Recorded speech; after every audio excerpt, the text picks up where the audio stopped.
The phone call was recorded at 11:47 p.m., and what Jennifer Gladhill said next would seal her fate forever. On September 28th, Jennifer Gladhill called police to report her husband, Matthew Johnson, missing. The disappearance of Matthew Johnson, a Utah father and husband, and the arrest of his wealthy wife, Jennifer Gladhill, for first-degree murder. Jen, in our home before and, breaking bread with them. And then it turned out that she's responsible for his death. It was. Hi, everyone. My name is Sophie, and today we're going to take a look at another horrible case with you. Jennifer Gladhill and Matthew Johnson seem to have it all. Living in their million-dollar home in Cottonwood Heights, Utah, they appeared to be the perfect family, a devoted military husband and a caring mother, raising their 3 children aged 11, 7, and 5. Matthew, 51, was a respected member of the Utah National Guard's 19th Special Forces Group, a Green Beret who had served his country with honor for over a decade. His fellow soldiers described him as brilliant, reliable, and someone you could always count on for answers. Jennifer, 42, was seen as a devoted mother and supportive military wife who many of Matthew's friends described as nice, kind of a homebody. The family lived quietly in their upscale neighborhood, and to the outside world, everything seemed normal. But beneath the surface of this seemingly perfect marriage, cracks had begun to form months earlier. The couple had been considering divorce since July 2024, and court documents revealed a highly dysfunctional relationship that had been deteriorating for some time. In August 2024, Jennifer filed for a temporary protective order against Matthew, claiming she needed protection from her husband. However, when the case went before the court, the judge made a decision that would prove to be fatally significant. 3rd District Commissioner Russell Minus examined the evidence Jennifer presented and found that the videos she submitted actually showed her as unafraid and equally confrontational toward him. The commissioner noted that text messages from Jennifer to Matthew were repeatedly berating, belittling, and demeaning, if not outright attempting to goad him into a violent response. On September 16, 2024, just days before the tragedy that would shatter their family forever, Commissioner Minus dismissed the protective order, ruling that no abuse had occurred. He wrote something that now seems hauntingly prophetic. The conduct of the parties over the past several months is representative of a highly dysfunctional marriage bringing out the worst in the parties. Clearly suggestive that an action for divorce should have been filed long before reaching the current state of affairs. What the commissioner didn't know was that Jennifer had already made a decision that would ensure divorce proceedings would never be necessary. In the weeks leading up to September 2024, Matthew's behavior began to change dramatically. According to his friends, Jennifer's erratic behavior had become so disturbing that Matthew spent much of the final weeks of his life sleeping at a National Guard facility out of concerns about his safety. In one of his last conversations with his longtime friend, retired Utah National Guardsman Kevin Thompson, Matthew had really come to the conclusion that a divorce needs to happen and it is time to move on. But Matthew never got the chance to move on. What Matthew didn't fully realize was that Jennifer had been living a double life. She was having an affair with another man, someone who would later become the key to unraveling the entire case. This wasn't just a casual fling. It was an intense relationship that consumed Jennifer's thoughts and emotions. On September 19, 2024, just 2 days before the murder, Jennifer showed her lover something that should have been a warning sign. She displayed a loaded gun to him, a Glock 19X that she kept in their home.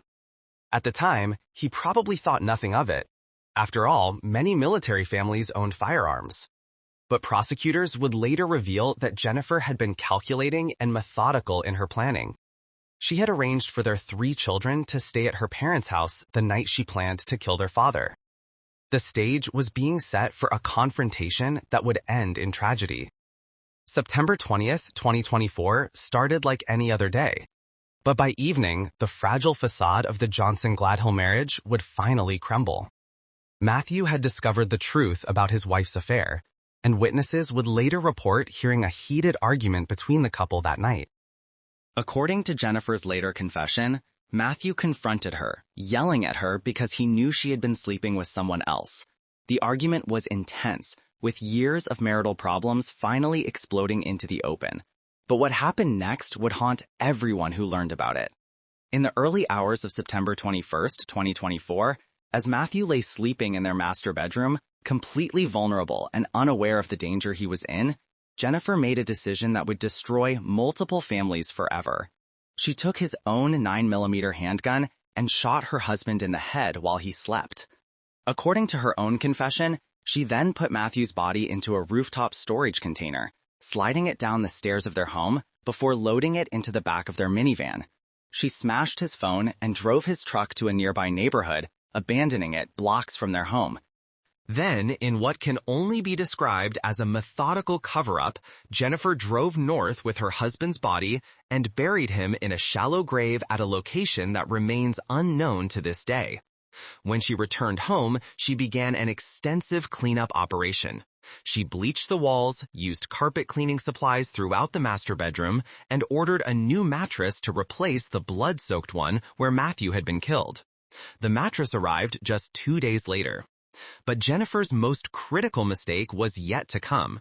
On September 22nd, just before midnight, Jennifer showed up at her lover's home and made a confession that would ultimately lead to her arrest. She told him everything: how she had killed Matthew, how she had disposed of his body, and how she had cleaned up the crime scene. The man noticed bruises on Jennifer's body during their conversation, and when he asked about them, she casually explained that she had gotten them while burying her husband and cleaning the house of evidence. Her lover was terrified by what he had heard. This woman, he thought he knew, had just confessed to cold-blooded murder with an almost casual demeanor. The truth was about to come out, and it was worse than anyone imagined. Jennifer's lover was so disturbed by her confession that he decided to record their next phone conversation. When he told Jennifer that he was frightened by what she had told him, her response was chilling and would become one of the most haunting pieces of evidence in the case. "Wow, if you think I could even hurt a fly," she said, "like, he's not a person. He wasn't a person anymore. He wasn't Matt." The cold detachment in her voice was unmistakable.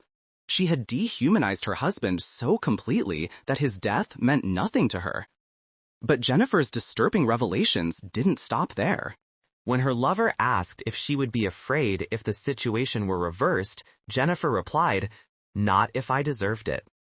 I always preached that I was like the Queen of Hearts in my past lives because I'm like, off with their heads. I'm like, if we could just round up the scum of this earth and put them on an island or just kill them all, I could ship-shape this country back to a good place."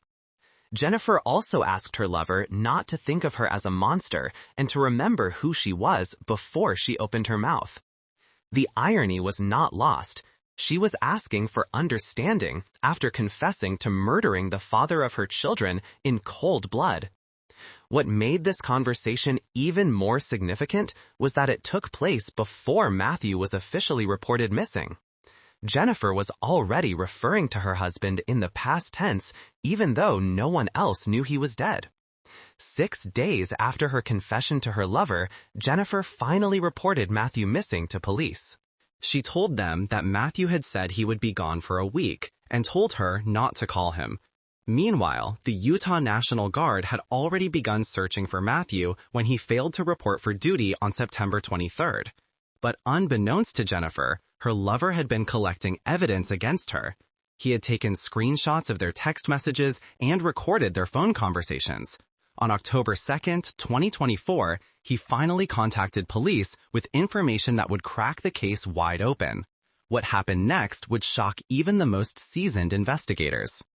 When Cottonwood Heights police executed a search warrant on the Johnson-Gladhill home on September 28th, they discovered a scene that told a very different story than the one Jennifer had been telling.